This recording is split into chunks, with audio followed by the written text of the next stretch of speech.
भूख से क्या गिरा मैं चकरा के, भूख से क्या गिरा मैं चकरा के, मुझको जूता सुंगा दिए साले। ये भी सुनिएगा शेर कि चोरी चोरी करने घुसा जो मैं घर में, चोरी करने घुसा जो मैं घर में, घर की घंटी बजा दिए साले। घर की कॉमेडी के वीडियोस देखने के लिए हमारे चैनल को लाइक और सब्सक्राइब करें।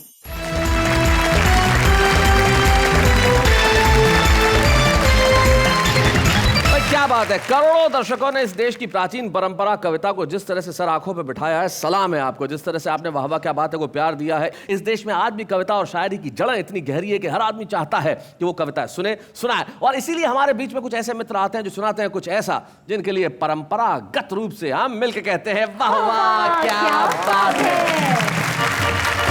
और हमारे ऐसे तीन साथी हमारे साथ में बैठे हुए हैं। कुछ तो बैठे हुए ऐसे बैठे हैं कि शायद उठेंगे ही नहीं। आराम से बैठिए मुजावर भाई, ठीक ठाक बैठे हैं, कुछ टेंशन है? बाजू में लता दीदी बैठी हुई है तो टेंशन की बात नहीं।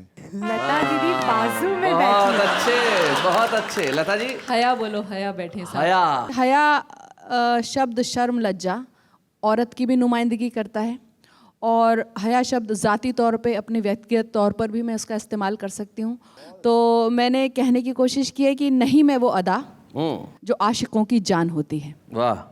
और आखिरी मिसरे पर गौर कीजिएगा, उसको मंच से भी जोड़ा है और जिस नज़र से देखा जाता है उसको भी, कि नहीं मैं वो अदा जो आशिकों की जान होती है, नहीं शम्मे हंसी जो महफिलों की शान होती है, मैं हूँ हालात पर लिखी हुई कोई गज़ल गोया, हया शामिल ना हो तो शायरी बेजान होती है। क्या बात है, वाह वाह वाह वाह। धमचक मुल्तानी रतलाम से हमारे बीच में आते हैं जो बड़े कमाल के हास्य कवि हैं। अच्छा धमचक जी, आपका ओरिजिनल नाम क्या है? नाम है ठाकुर गजराज सिंह राठौर। ये नाम है धमकी है?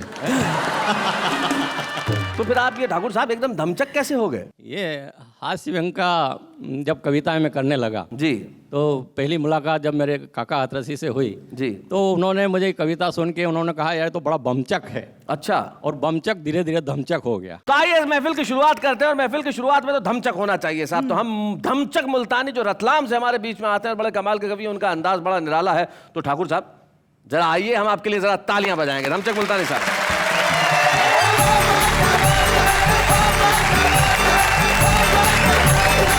सबसे पहले तो मैं आपको एक कविता सुना रहा हूँ। अच्छा। पसंद है एक दौर सुनाऊंगा, और नहीं आई तो जब तक पसंद नहीं आएगी तब तक सुनाऊंगा। अभी शैलेश जी, पूरे देश में भ्रष्टाचार की दमचक मची हुई है। अब अधिकांश लोगों को पता नहीं कि भ्रष्टाचार कैसे चलता है। मैं आपको मूंगफली के माध्यम से बताना चाहता हूं कि भ्रष्टाचार कैसे चलता है। वाह, मूंगफली के माध्यम से भ्रष्टाचार, क्या बात है। कि स्कूल में बच्चों को एक दाने की मूंगफलियां बांटी जा रही थी। यह बात मेरी समझ में नहीं आ रही थी।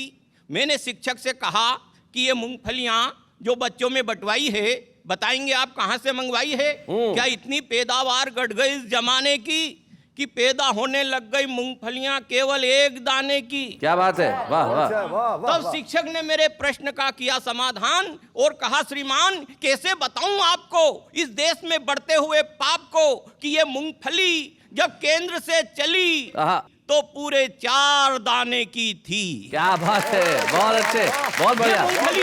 ये मूंगफली जब केंद्र से चली तो पूरे 4 दाने की थी। वह तो इसका एक दाना हमारे बड़े साहब खा गए, दूसरा दाना छोटे साहब पचा गए।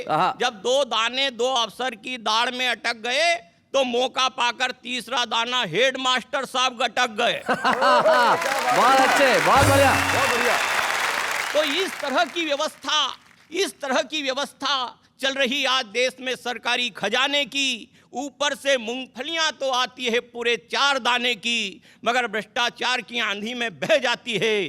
जनता तक आते आते 1 दाने की रह जाती है। क्या बात है, वाह वाह, बहुत बढ़िया, बहुत अच्छा।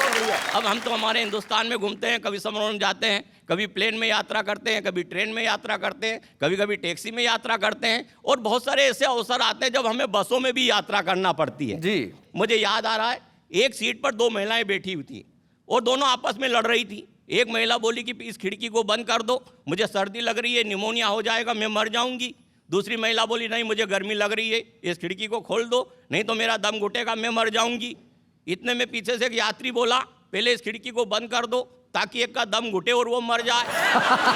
फिर इस खिड़की को खोल दो ताकि दूसरी को निमोनिया और वो मर जाए। और जब दोनों मर जाएं तो हम सब शांतिपूर्वक यात्रा करें। अरे बाप रे। पीछे से इतने में कंडक्टर बोला सांच को आंच नहीं है। अरे आप जिस खिड़की के लिए लड़ रही हैं उसमें कांच नहीं है। चले जी, मैं अपनी पत्नी सहित एक बार मैं परिचालक की सीट पे बैठ गया। इतने में कंडक्टर आया, बोले उठो। मैंने कहा क्यों उठो? बोले ये परिचालक सीट है। मैंने कहा इसीलिए बैठा हूँ। बोले क्या मतलब? मैंने कहा मतलब साफ है, ये मेरी परी न मैं इसका चालक। बसों के माध्यम से यात्रा देखे कि सवारी बस भरी थी ठसाठस, जगह नहीं थी, फिर भी लोग चढ़ रहे थे। कुछ लोग चढ़ने के लिए कुश्तियां लड़ रहे थे। कंडक्टर जो मन में आए बोलता था, यात्रियों को कपड़ों की पोजीशन से तोलता था। मैंने कंडक्टर से कहा ये खटारा कब जाएगा? वह थोड़ी देर सोच कर बोला जब कचरा भर जाएगा। फरमाइए फरमाइए। मैंने कहा एक टिकट चाहिए। वो बोला कौन सी क्लास का दूं, फर्स्ट का, सेकंड का या थर्ड का? प्रश्न सुनकर मैं आश्चर्य में पड़ गया। मैंने कहा कंडक्टर तुम्हारा भेजा तो नहीं सड़ गया?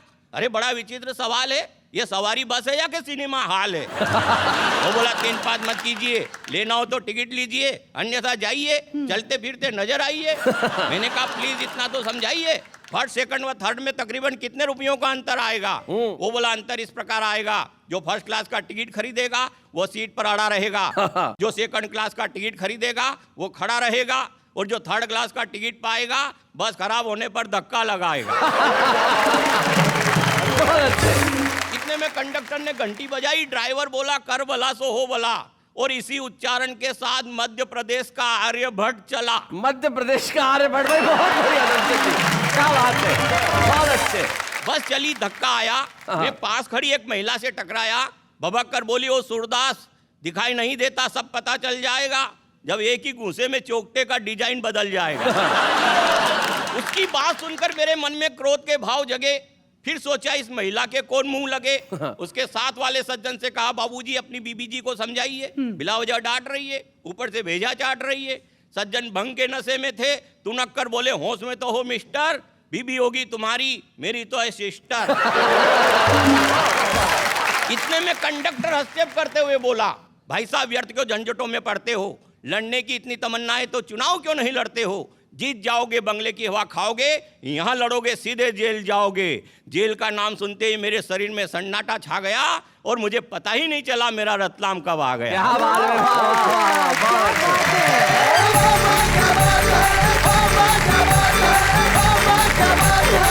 यात्राओं में अक्सर ऐसा होता है कि आदमी को पता ही नहीं चलता कब क्या हो जाता है। जैसे हमारे एक मित्र बड़े भोले हैं साहब, वो मुंबई के अंदर एक ऑटो रिक्शा में जा रहे थे, तो बैठे थे अपनी पत्नी के साथ पिछली सीट पे, तो आगे ड्राइवर बैठा हुआ कांच को थोड़ा सा ठीक कर करके बार बार घुमा रहा था। उन्हें गुस्सा आ गया, बोले अच्छा कांच में बार बार ऐसा करके मेरी बीवी को देख रहा है तो नीचे उतर, नीचे उतर, नीचे उतर यहाँ से, मैं चलाऊंगा ऑटो, तू पीछे जाके बैठ। यात्राओं में से और खासतौर पे बस की यात्राओं में से जिंदगी के कई अर्थ भी हमें मिल जाते हैं। डॉक्टर स्वाति लोढ़ा ने मुझे एक कहानी सुनाई थी जो मुझे याद आती है, और बड़ी खूबसूरत कहानी थी कि एक ऐसे ही खटारा बस का ड्राइवर और एक जो हमारे जो कथाएं पढ़ते हैं, धार्मिक कथाएं पढ़ते हैं, वो संत साधु या कथावाचक आप कुछ भी कहते हैं, तो कथावाचक और बस का ड्राइवर दोनों की मृत्यु एक साथ हो गई और दोनों ऊपर पहुंचे तो जो अंदर स्वर्ग के बाहर जो दरबान था उसने पूछा भाई क्या करते हो? तो पहले ने कहा भाई मैं तो बस चलाता हूँ, लोकल बस एक शहर में। बोले अच्छा तुम स्वर्ग में जाओ। आप क्या करते हो? बोले जी मैं कथा पढ़वाता हूँ, लोगों को धार्मिक ज्ञान देता हूँ। बोले आप थोड़ी देर वेट करो, और अंदर चला गया। अब ये जो कथावाचक थे बड़े परेशान, बोले अरे कैसा आदमी है, ड्राइवर को भेज दिया और मुझे वेट करा रहा है। तो उसको बुलाया, बोले बात आपको तमीज़ नहीं है, वो तो बस का ड्राइवर था और आपने उसे भेज दिया, और मैं तो कथावाचक हूँ, जब मैं कथा पढ़ता हूँ तो लोग भगवान का नाम लेते हैं और आप मुझे बाहर खड़ा कर रहे हैं। बोले बेटा गलतफहमी में मत पड़ो, जरूरी नहीं है कथा सुनते वक्त लोग भगवान का नाम ले, कोई सोता है, कोई ऊँगता है, कोई आसपास की लड़कियों को देखता है, कोई और बात करता है। लेकिन ये जब जब बस चलाता था उसमें बैठने वाला हर यात्री सिर्फ भगवान का नाम लेता था। तो जिंदगी की यात्रा में बहुत सारी चीजें हमें ऐसी सुनने को मिलती है जो हमें कुछ सिखा जाती है। ये शायद इसी देश की परंपरा है कि हम कथाओं में, कहानियों में, कविताओं में, शायरी में, गजलों में कुछ ऐसा सिखा देते हैं लोगों को कि वो जिंदगी को खूबसूरत बनाता है। आइए इस और खूबसूरत जिंदगी को और खूबसूरत बनाए, हम बुलाएं लता हया को। और लता से मैं एक अनुरोध जरूर करूंगा। लता, हमारे देश की बड़ी प्राचीन परंपरा है बसंत पंचमी 2 दिन पहले ही गई है और बसंत पंचमी के दिन हम माँ सरस्वती का, माँ शारदा को प्रणाम करते हैं, उनकी पूजा करते हैं। तो मैं चाहता हूं कि तुम एक माँ सरस्वती की वंदना जरूर सुनाओ। लता।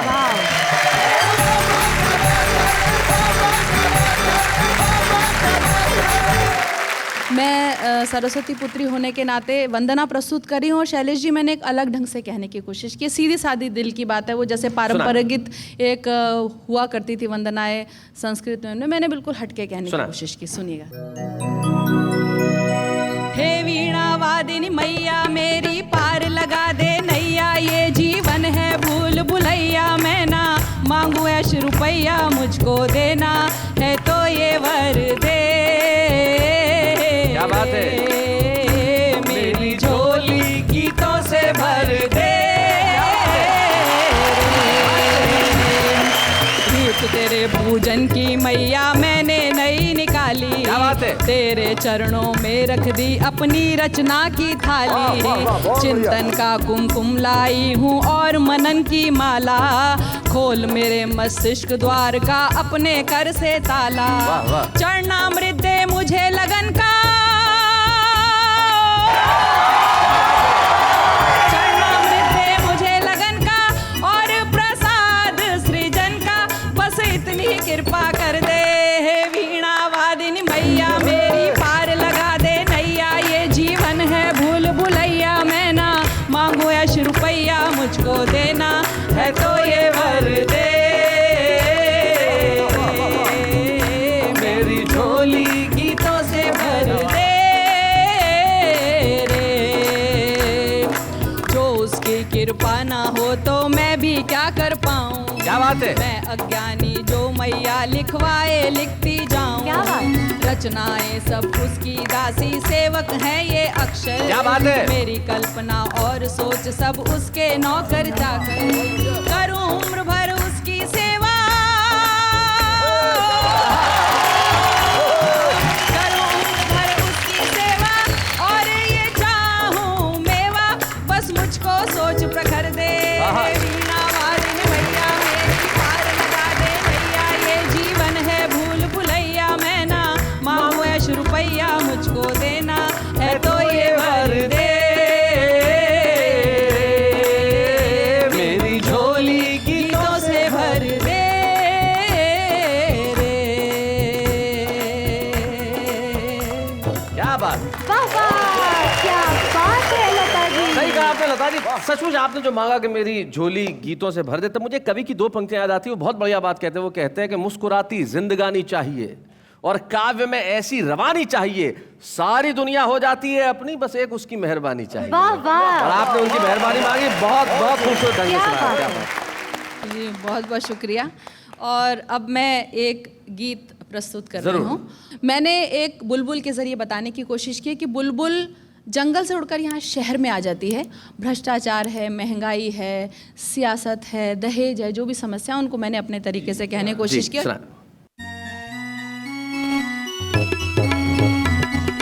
धीरे धीरे धीरे धीरे बोल बुलबुल गीत सुनाने आई, गीत सुनाने आई, गीत सुनाने आई, कुछ गीत प्यार के, कुछ बहार के, कुछ श्रृंगार के लाई। हालांकि मुझे अच्छा लग रहा है, म्यूजिक बज रहा है, मुझे इस गीत के लिए कई लोगों ने बोला कि वीडियो बनवा डालिए, वो तो नहीं बना, लेकिन आज आपका वीडियो बन रहा है। आज वीडियो बन रहा है। कहते हैं ना कि मौसम भी है, मौका भी है, दस्तूर भी है, तो आज आप भी है, गीत भी है, म्यूजिक भी है और मुजावर भी है। भाई क्या बात है, वीडियो तो बन रहा है। मैं चाहती हूँ कि इस गीत के कोई भी बंद मुझे ना सुनाने पड़े, लेकिन शैलेश जी बहुत अफसोस की बात है, मैंने सन 1993 में ये गीत कहा था, तब से मुझे एक भी बंद उसमें से काटा नहीं जा रहा, क्योंकि समस्याएं कहीं खत्म होने का नाम नहीं ले रही। अब सुनेगा। सुना। एक रोज में पूजा करने, क्या बात है। भक्ति की गागर भरने, मंदिर जो लगी उतरने, वहाँ देखे खून के झरने, मंदिर मस्जिद का पंगा, मजहब को कर गया नंगा, हैरान खड़ी थी गंगा और पल में हो गया दंगा, फिर राम नाम सत बोल मैं वापस जंगल को आई, धीरे धीरे बोल बुलबुल गीत सुनाने आई। एक रोज गई जब थाने, जुल्मों की रपट लिखाने, कोई माने या ना माने, मैं जानू या रब जाने, इल्जाम लगा कर झूठा वर्दी वालों ने कूटा, फिर जिसने चाहा लूटा, विश्वास का भांडा फूटा। कुछ बोल ज़बाना खोल, इस जा कुआं उस जा खाई। कुछ बोल ज़बाना खोल, इस जा कुआं उस जा खाई। धीरे धीरे बोल, बुलबुल गीत सुनाने आई। और देखिए कशकोल भिक्षा पात्र को बोलते हैं, अब सुनिएगा जी। एक रोज में दफ्तर दफ्तर फटकी डिग्री को लेकर, जूते फाड़े दर्जन भर, नहीं मिली नौकरी क्यों कर। या काबिल सोग मनाए, ना अहल नौकरी पाए, अब हंसा दाना खाए, कौए मोती चुग जाए। फिर लिए हाथ कशकोल, बोलो जय जय रिश्वत खाई। धीरे धीरे बोल, बुलबुल गीत सुनाने आई। एक रोज कचहरी आई, पेशी की थी सुनवाई, पर आके बड़ी पछताई, मैं फंस गई राम दुहाई। इंसाफ वही पाता है, कुर्सी जिनकी माता है, चलता जिनका खाता है, या गुंडा बन जाता है।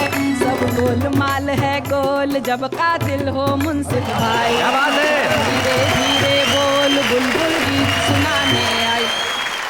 और जितने भी लोग इस बंद को सुन रहे हैं, इस समस्या को बड़ा गौर से देखें, और अगर मेरी बात उनके दिल पे उतरे तो दहेज लेना बंद करें। सुनिएगा। एक रोज मेरे घर वाले बिन देखे और बिन भाले, ले आए लड़के वाले, कुछ अकड़े कुछ नखराले। लड़का हो काना काला, लड़की पर चाहे आला, मांगे रुपयों की माला, क्या गड़बड़ घोटाला। यहाँ रिश्तों का भी मोल, इस बाजार में है महंगाई। धीरे धीरे बोल, बुलबुल गीत सुनाने आई। रोज में नेता बनने, हाँ चली इलेक्शन लड़ने, हर जुल्म सितम से अड़ने, जनता की सेवा करने। पर मुझ में कमी थी थोड़ी, कोई पैसा पास न कौड़ी, कोई खून किया नहीं चोरी, कोई टिकट नहीं था सॉरी। है नेताओं का कॉल, कुर्सी अपनी कौम पर आई। धीरे धीरे बोल, बुलबुल गीत सुनाने आई। क्या और तुम्हें बतलाऊं, बेहतर है अब उड़ जाऊं, पैगाम यही दे जाऊं, और चीख चीख कर गाऊं। हम गीत प्रेम के गाएं, हर मजहब को अपनाएं, जुल्मों से मिल टकराएं, इंसान नेक बन जाए। ये जीवन है अनमोल, क्या हिंदू क्या सिख ईसाई। क्या बात है। धीरे धीरे बोल, बुलबुल गीत सुनाने आई।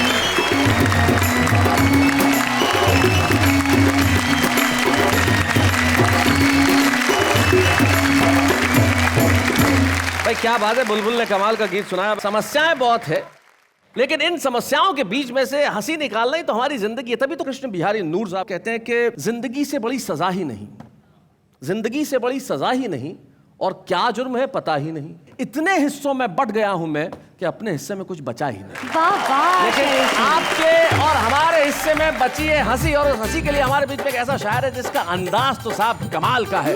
किसी भी चीज की नकल की जा सकती है, इनके अंदाज की नकल नहीं की जा सकती है। एक ही है, वन पीस, मुजावर मालेगांव में।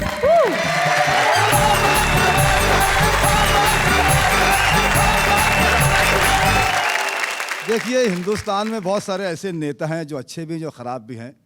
मैं मतलब पढ़ता हूँ जी। हाँ मैं हाँ हाँ हाँ हाँ मैं गा गा गा गा गा गा गा हाँ मैं हाँ लीडरों की मिलाने का नहीं, पाँव छूने का लेकिन दबाने का नहीं।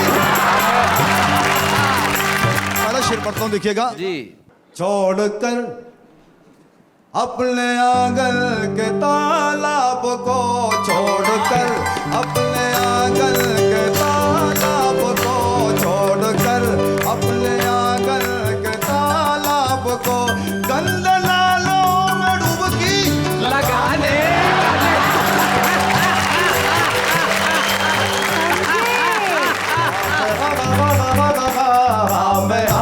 लीडरों की मिलाने का नहीं। शैलेश जी, जी। ये शेर बहुत खास आमद करें जी इरशाद। कि एक नेता एक नेता एक नेता ने मुझको दिया मशवरा, एक नेता ने मुझको दिया मशवरा, एक नेता ने मुझको दिया मशवरा।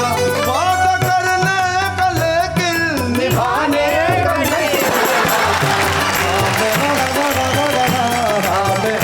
लीडरों की मिलाने का नहीं।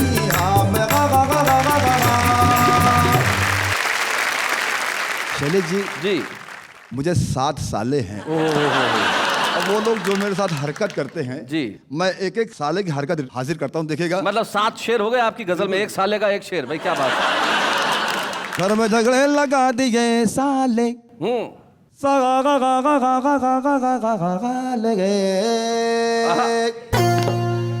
घर में झगड़े लगा दिए साले, अरे मेरी पुंगी बजा दिए साले। ये पहला साल है, ये शेर पत्र खास समाप्त करें। भूख से क्या गिरा मैं चकरा के, भूख से क्या गिरा मैं चकरा के, भूख से क्या गिरा मैं चकरा के, मुझको जूता सुंगा दिए साले। ये भी सुनिएगा शेर कि चोरी चोरी करने घुसा जो मैं घर में, चोरी करने घुसा जो मैं घर में, घर की घंटी बजा दिए साले, घर की। भाई क्या साले, भाई वाह वाह वाह वाह। बोल के मुझको ये है बिरयानी, अच्छा, बोल के मुझको ये है बिरयानी, बोल के मुझको ये है बिरयानी, बासी खिचड़ी खिला दिए साले, अरे बासी बिल्कुल बासी। अरे साला ने ये कहा जी, बोल बस एक कॉल करना है, बोल बस एक कॉल करना है, बोल बस एक कॉल करना है, सारा बैलेंस उड़ा दिए साले, साले। बहुत अच्छे, मजा आ गया। ये शेर बहुत खास दिखेगा। जी जी जी। मैं तो इंसान बनने वाला था, मैं तो इंसान बनने वाला था, मुझको नेता बना दिए साले, अरे नेता नेता, मुझको नेता बना दिए साले। क्या क्या बात है, वाह वाह।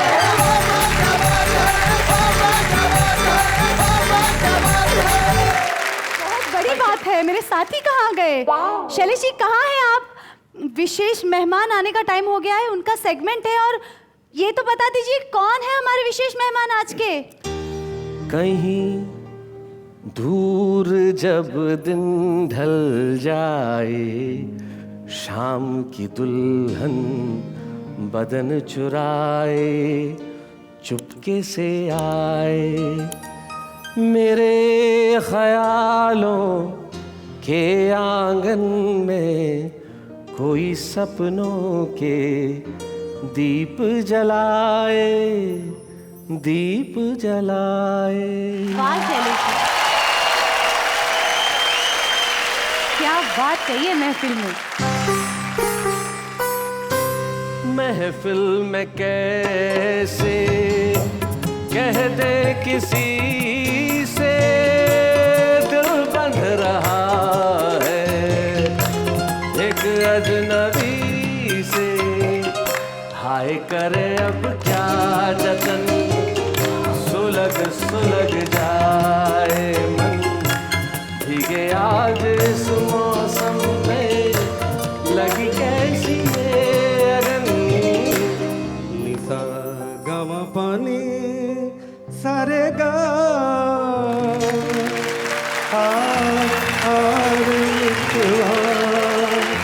जन्म जन्म से है हम तो प्यासे, आ संग मेरे गा।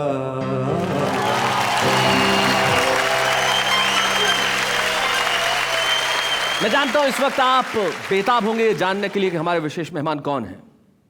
हम अभिनेता लोग भाग्यशाली होते हैं कि हमारे चेहरे कैमरों पर दिखते हैं और आप जानते हैं कि हम कौन हैं, लेकिन वो नगमे जिन्हें अभिनेता फिल्मी पर्दे पे गुनगुनाते हैं, उनके पीछे कौन होता है शायद आप उनकी शक्ल नहीं जान पाते, लेकिन वो उन्हीं की कलम का जोर होता है जो हमें मजबूर कर देता है झूमने के लिए, गाने के लिए, तालियां बजाने के लिए। कौन ऐसा शख्स होगा जो कहीं दूर जब दिन ढल जाए सुने और उसके आंसू न बहे?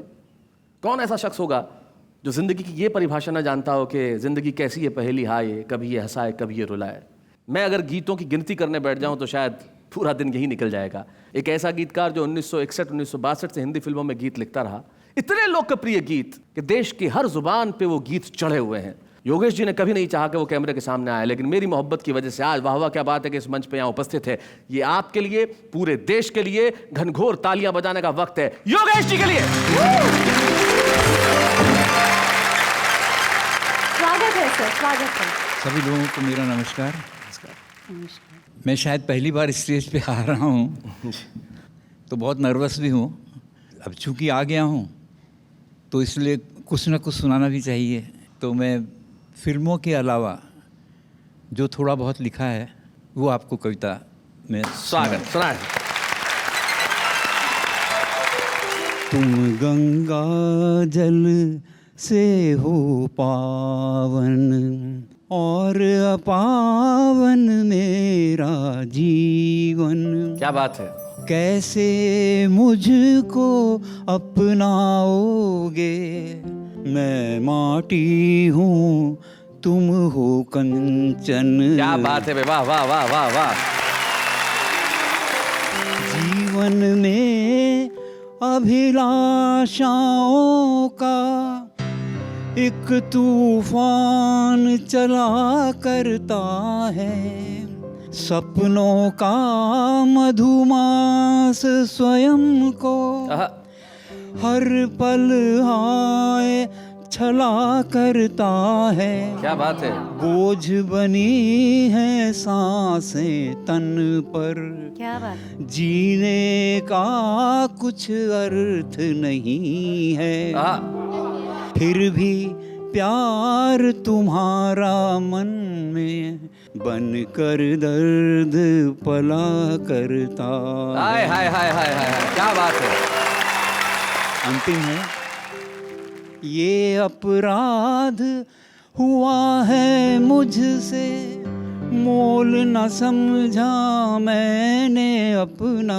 वाह वाह वाह वाह। धरती होकर आसमान का देखा मैंने झूठा सपना, मधुर तृप्ति के सम्मोहन से पल भर को मैं भूल गया था, कुंठाओं की आँच में मुझको तो सारा जीवन है तपना। क्या बात, वाह वाह वाह वाह। छू पाता यदि चरण तुम्हारे, शायद मैं बन जाता चंदन। तुम गंगा। क्या बात है। वाह वाह वाह वाह वाह। एक और आपको कविता सुनना चाहता हूँ जी। क्या हुआ जो दामन गीला है, ये चेहरा पीला पीला है, पर नैनों में आशाओं का आकाश तो नीला नीला है। क्या हुआ जो दामन गीला है, मालूम हमें ये हो जाता दिन कैसे आने वाले हैं, हम क्या क्या खोने वाले हैं, हम क्या क्या पाने वाले हैं। तो मन को हम साहस देते, दुख भी होता तो हंस लेते। ये वक्त न हमसे कह पाया, ये वक्त बड़ा शर्मीला है। क्या बात है। क्या हुआ दामन गीला है। अंतिम है जी। सबका कुछ अपना अनुभव है, अनुभव से उसने सीखा है, मेरा भी कोई अनुभव है, वो अनुभव लेकिन तीखा है। जो भोगा है वो कहता हूँ, वो दर्द अभी तक सहता हूँ। इस धरती पर सबसे ज्यादा ये मानव ही जहरीला है। हाय हाय हाय हाय।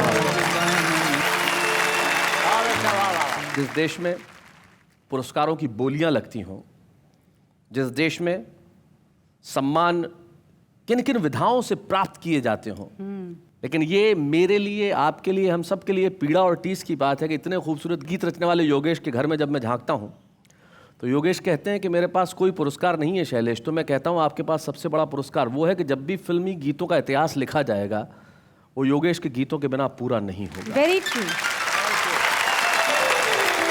योगेश जी, ये मेरे लिए सौभाग्य की बात है कि मैं उस कलम को आज सम्मानित कर रहा हूँ जिस हाथ को चूमने का जी करता है। योगेश, बच्चे हैं या बूढ़े हैं, नर है या नारी है, हंसी देने वालों के सब ही आभारी है, कविता सुनाने वाले अब सबके साथ हैं।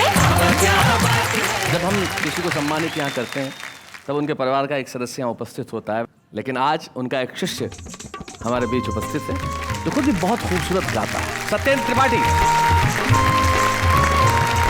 सत्येंद्र, स्वागत है आपका। कैसे मुलाकात हुई आपकी योगेश जी से? कि जब मुंबई में आया मुझे ऐसा लगता है शायद बात करके मैं रो दूंगा, वो बड़ा। तो मुंबई के गोरेगांव स्टेशन पे बिल्कुल निराश था, 2002 की बात है। सोचा कि अब कुछ बचा नहीं, मैं निकल जाऊंगा यहाँ से, लेकिन ऐसे ही पत्रिका पढ़ने का शौक था तो उनमें योगेश जी का पूरा लिखा हुआ था, योगेश गीतकार से एक ख़ास मुलाकात। तो मैंने कहा कि ये तो लखनऊ के हैं, देखता हूँ शायद यहाँ जाता हूँ, शायद कुछ काम बनेगा। फिर इनके पास आया और बहुत प्यार से मिले, मतलब बता नहीं सकता वो लम्हा मेरे लिए कैसा था, मैं भूल नहीं पाऊँगा कभी भी। कहा देखो ये मुंबई है और तुम आए हो फिल्म इंडस्ट्री में अपनी किस्मत आजमाने के लिए, ये मेरे पास फिल्म की एक डायरेक्टरी है, इससे तुम 6 महीना कोशिश करो, नहीं हो पाए तो तुम यहाँ से निकल जाना। उसी बीच में फिर धीरे धीरे ये कहीं मीटिंग में जाते थे जहाँ इनको मौका लगता था, सत्येंद्र चल गाना सुना।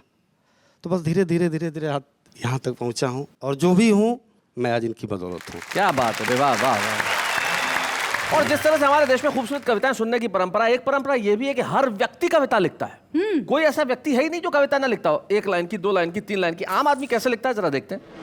प्यार ने इंसान को कैसे क्या बना दिया, किसी को कवि तो किसी को कातिल बना दिया। 2 फूल का बोझ ना उठा सकी मुमताज, शाहजहां ने उसके लिए ताजमहल बना दिया। मेरे दोस्त तुम भी लिखा करो शायरी, तुम्हारा भी मेरे जैसा नाम हो जाएगा। जब तुम पर पड़ेंगे आलू टमाटर तो रात के खाने का भी इंतजाम हो जाएगा। वादा है आपकी दोस्ती खास रहेगी, यादों की झलक दिल के पास रहेगी, नहीं भुला पाएंगे आपको और आपकी दोस्ती को जब तक आपके नाम की स्पेलिंग याद रहेगी। तो भाई ये है हमारे देश के आम लोग जो बड़ी खूबसूरत कविताएं लिखते हैं। आज तो छुपे रुस्तम है, लेकिन कल कुछ बनेंगे। आज हमारे साथ एक ऐसे ही छुपे रुस्तम है। आप कहेंगे कि भाई ये इतने वर्षों तक क्यों छुपे रहे और इतनी खूबसूरत कविताएं लिखी, लेकिन उन्होंने कहा कि भाई जिंदगी की भागदौड़ में मंच पे तो मैं थोड़ा सा लेट ही जाऊंगा। शरदेंदु शुक्ला एक ऐसे कवि का नाम है जो अद्भुत है साहब। अब आप सुनेंगे तो कहेंगे भाई क्या बात है। शरदेंदु शुक्ला जी,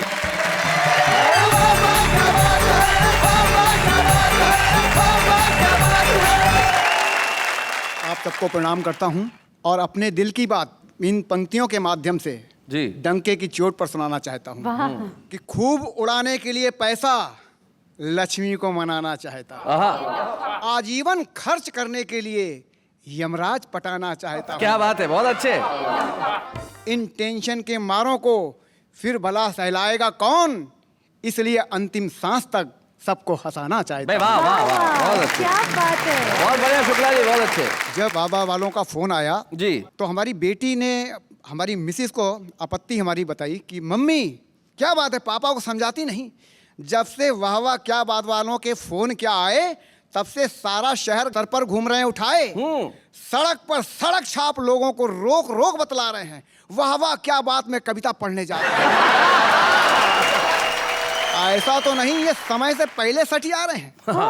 उस दिन आंटी अंकल को देखने हॉस्पिटल गए थे तो यही बात बताने के लिए सीधे ऑपरेशन थिएटर में ही घुस गए।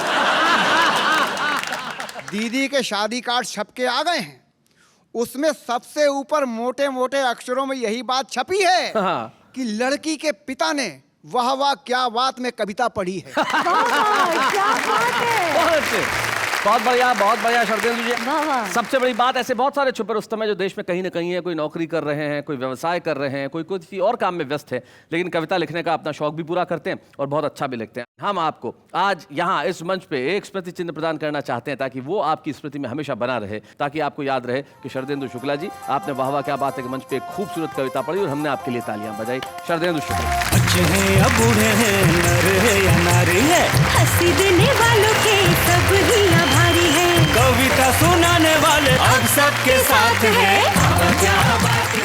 जाते आते सिर्फ दो शेर आपसे ये कहना चाहूंगा किसी शायर के दर्द का प्रश्न हल नहीं होता, कोई भी साधन सफल नहीं होता। सत्य कहना तो आसान है लेकिन सत्य सहना सरल नहीं होता। लेकिन यहाँ सत्य कहा भी जाएगा, सत्य सहा भी जाएगा। हम सच की नौका यूं ही इस सरता में चलाते रहेंगे और आप कहते रहेंगे वाह वाह क्या बात है।